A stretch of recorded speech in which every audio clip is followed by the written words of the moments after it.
little book. This little book, The Platform, The Radical History of the Polynesian Panthers, a little book but power-packed with the steel ink, my malu, my life, and my journey with the Panthers. 50 years ago, a bunch of Polynesian teenagers met in a house in Grey Lynn, Auckland, and formed an authentic, homegrown, revolutionary organisation which fought for human rights. Since that time, books, articles, documentaries, and more recently, social media have articulated the history and philosophy of the Polynesian Panther Party.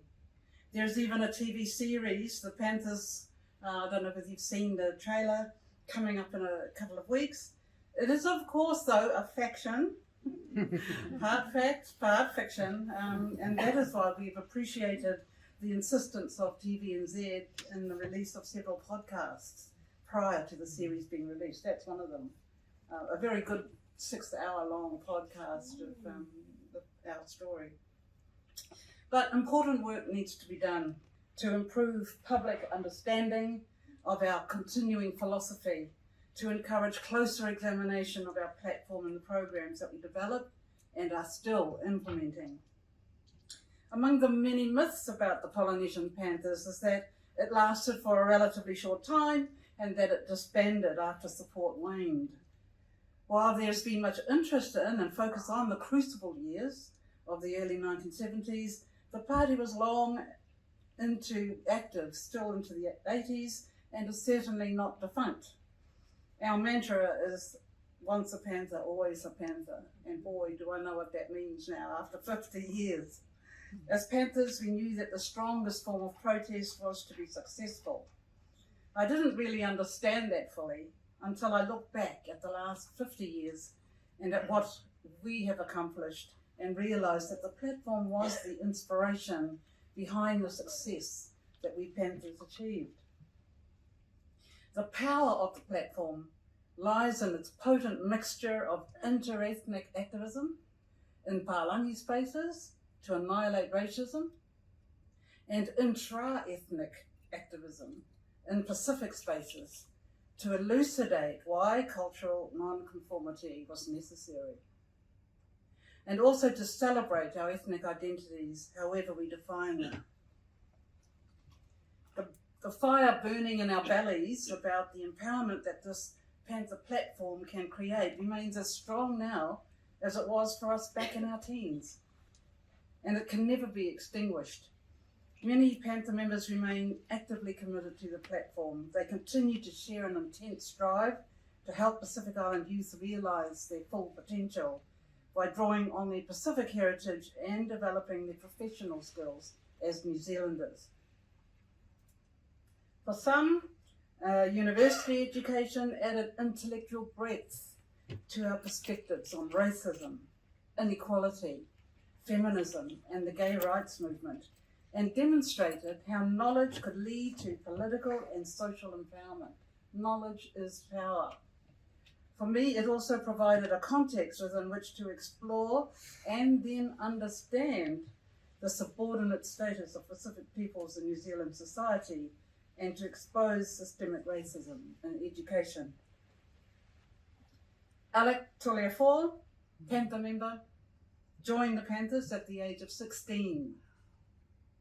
He is now a Presbyterian minister. He has been involved in the care of people in urban street communities, prisons, youth and adult custodial and residential settings, and in developing youth leadership and personal development skills learning. Alec's brother Wayne Toliafoa was the Polynesian Panther Minister of Information because he was a university student. He joined the Panthers at the age of 17.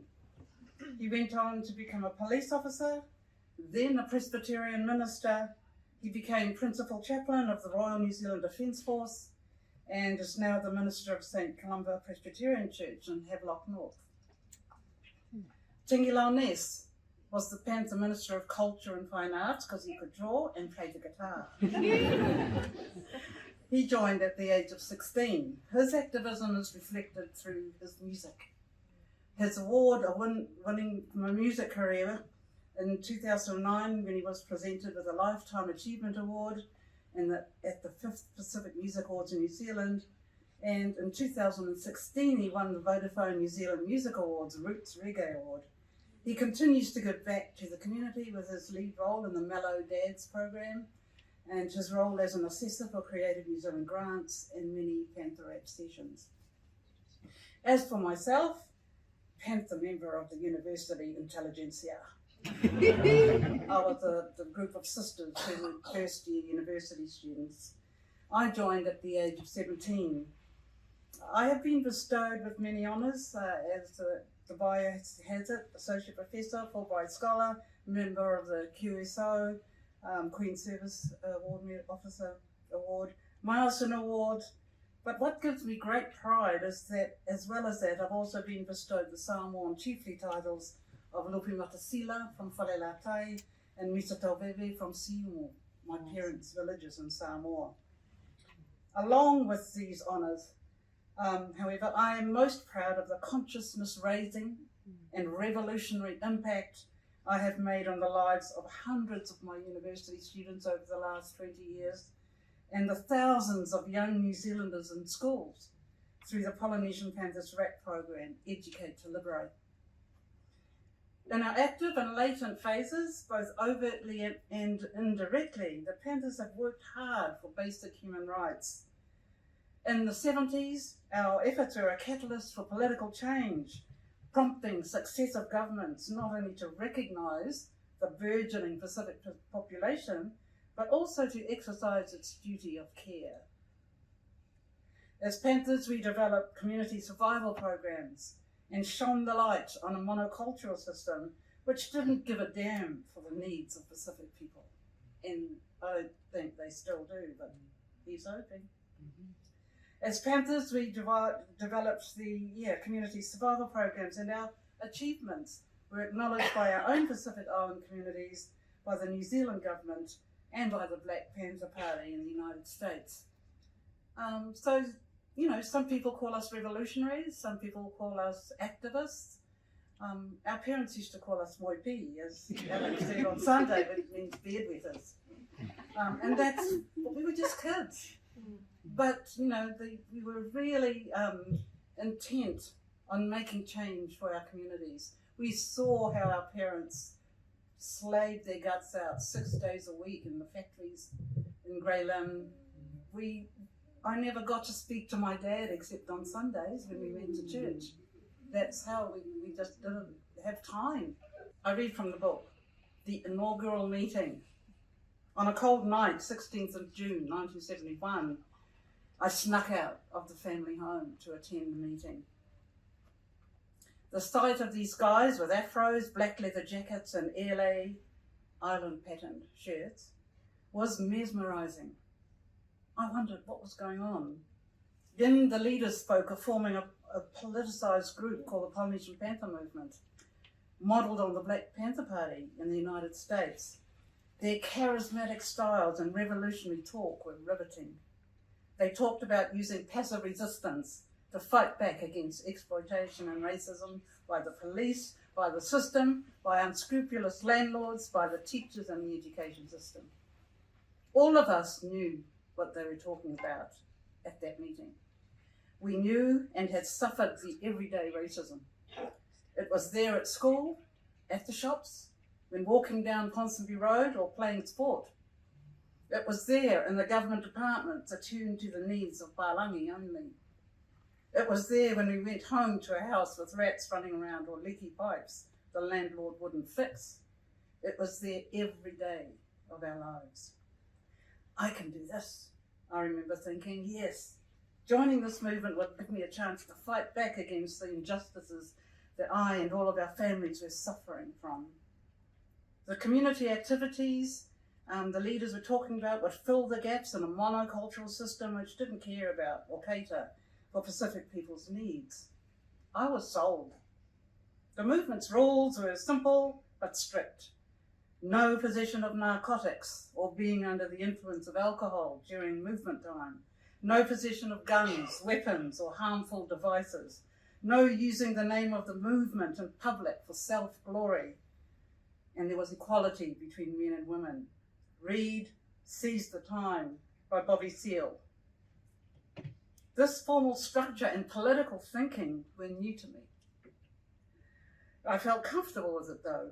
Although most of the guys there were ex-gang members, the rules about no drugs, weapons, alcohol made me feel safe.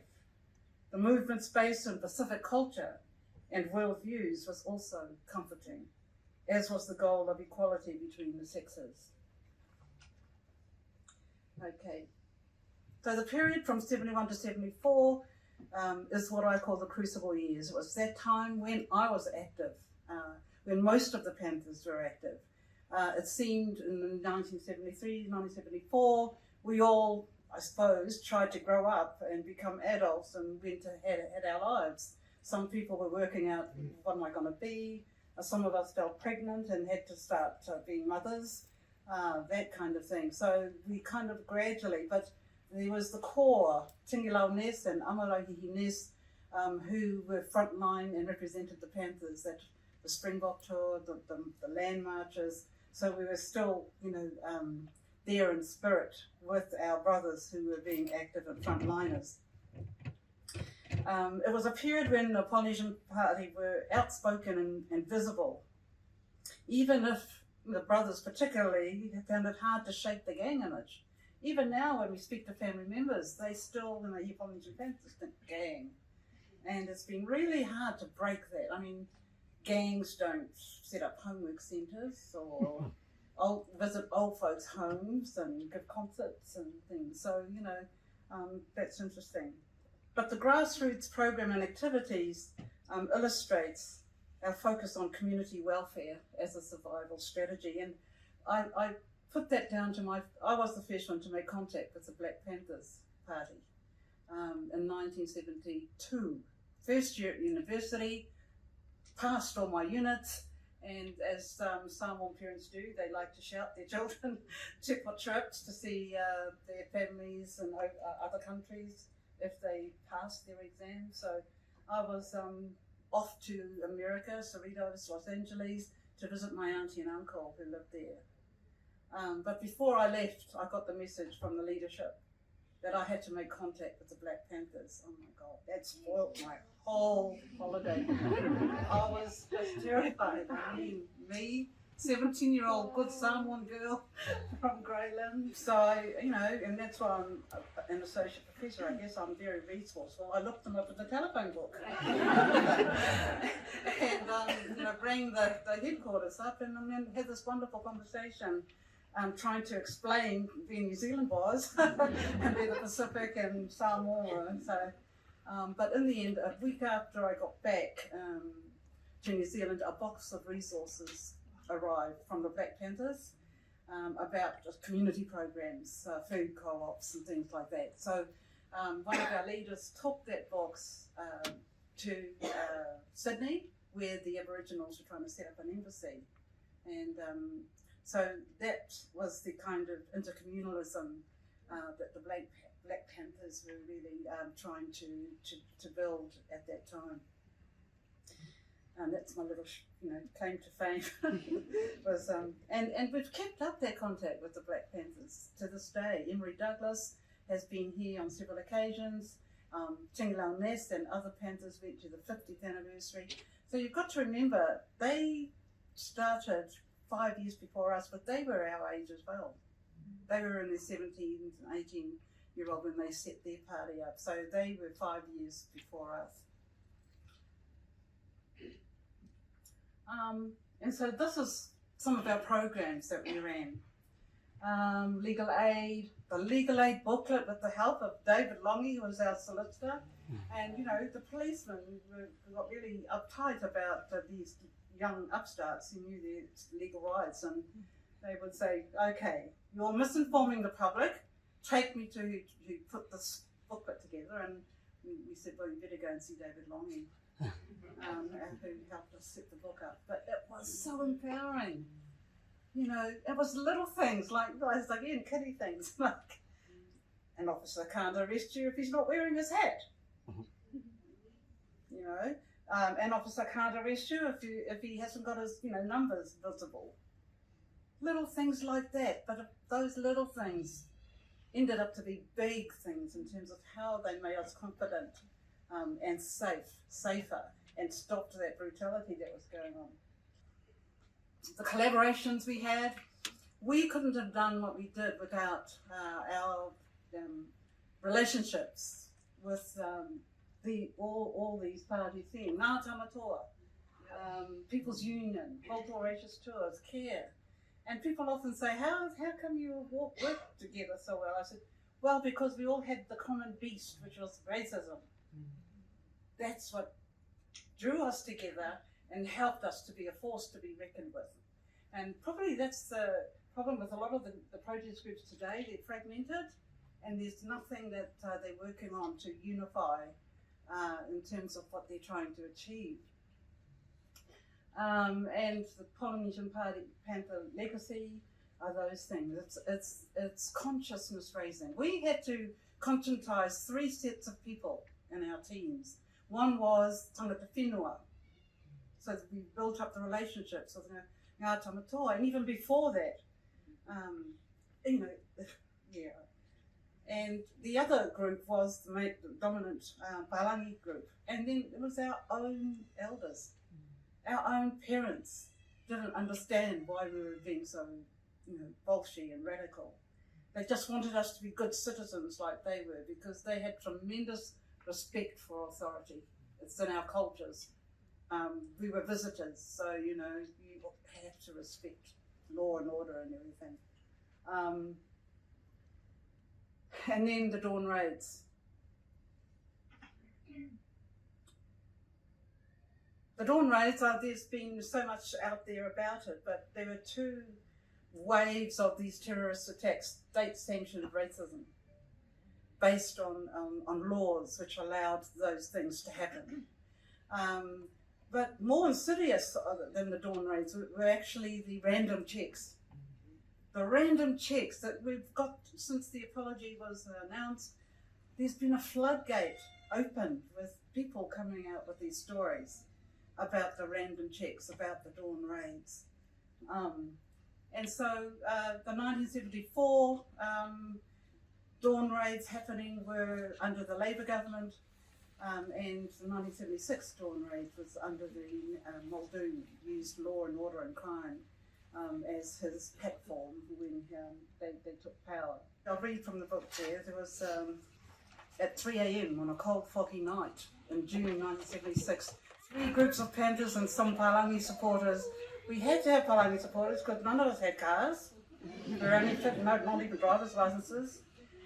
So that's where this unity, this unified platform of protest was so good. So we'd hop into our Palangi mates' cars, well, these guys did, the military wing, and they simultaneously dawn raided 3 national politicians' houses in upmarket streets in Epsom, Pakuranga and North Shore in Auckland.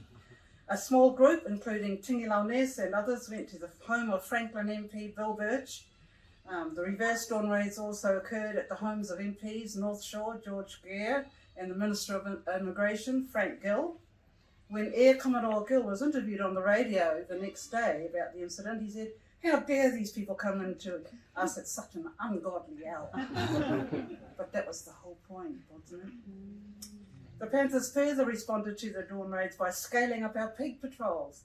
We probably, if the research was done, there were less police, putting our people in prisons that occurred during the peak patrols because they were so busy trying to escape our cars, trying to do the right thing. And so, kid stuff.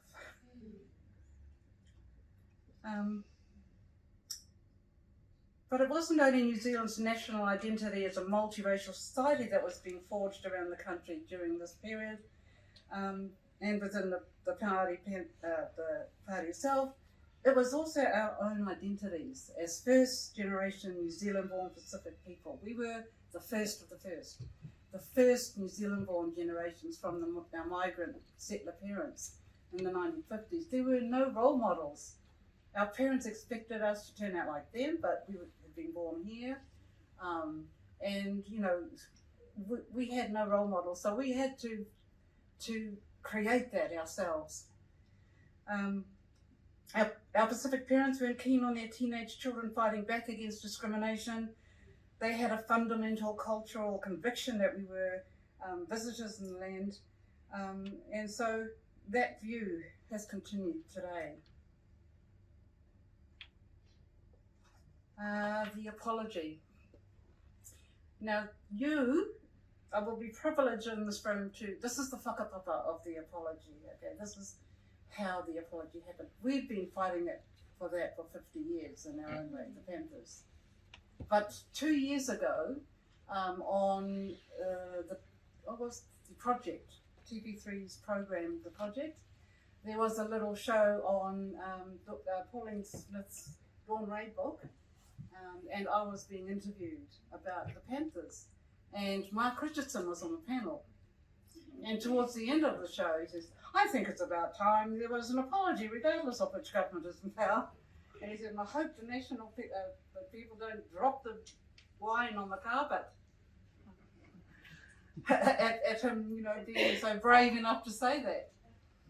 And so he was the first one to mention that. And then that kind of bubbled up with us, and we decided, And when we were going around to the schools, even the school children were asking us, has there been an apology? And we would say, well, no, not really. So there was a groundswell of kind of apology speak. And then it came to a head when we decided that, yes, we're going to ask for an official apology. And so Liz Craig, who's a List MP in Invercargill, Pauline approached her and she took it to the politicians. Next minute, the Panthers were asked to visit the Ministry for Pacific Peoples. So 2 years ago, we were in conversation with the government about the apology. Okay? And then we had that lovely petition from the young Josiah and Benji, who, after talking with us, said, we want to do something. And so that's what was put into train with their petition. When we walked into the offices of the government, the Panthers, calling for an apology, we went into that process with our eyes wide open. Especially, some of us who still had the thing about, you know, the government, the distrust. The government lobbyists seldom get everything they ask for, but our intent was honest and real and fueled by our Panther legacy and love for the people. In its submission for healing and restoration, the Panthers were clear about what we wanted: an apology, as well as 100 annual scholarships, and the overhaul of the current educational curriculum to include the compulsory teaching of racism, race relations, the Dawn Raids and Pacific Studies, and the significance of the Treaty of Waitangi as the cornerstone of harmonious race relations in Aotearoa across all sectors, and assessed as achieved standards, not just unit standards, with appropriate non-history subjects.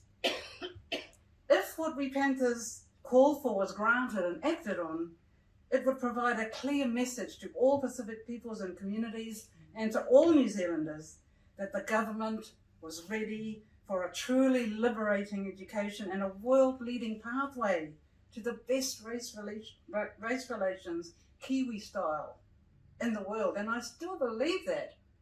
I still believe that New Zealand can lead the world. We have in so many other ways. We stopped nuclear ships in our harbours, gave women the first to vote in the world. And we have the best race relations of the world now. It's not 100%, correct or right, and it's working, but there's still screeds of other countries in the world. And it's something that makes me very proud. And if we could just take it to this next step, wow, what a world it would be. But alas, the apology delivered was a watered-down version of what the Panthers called for. By perpetuating a myopic view of our long-term educational needs, the short-term gestures, as they were called, will not be enough to grow a truly liberated and informed, youthful leadership for the future. All our kids need to know about these things so they can make their own informed decisions about life. And they need to know about the ideas which led to the dawn raids. The what I call in my university students, I say, white supremacism uses the processes of colonialism, the 3 C's, colonialism, Christianity, and capitalism. They need to know what those ideas are and how they have formed the situation, the unjust situations that we're in. Okay, so what we were given in this apology did little to dismantle systemic racism. Much more work needs to be done to decolonise and re-indigenize our education system. If the changes that the Panthers have fought for over the last 50 years don't materialise, then we will have no alternative but to, as Māori scholar and activist Ranginui Walker says, ka whawhai tonu mātou. We still have to keep fighting. That's it. Oh.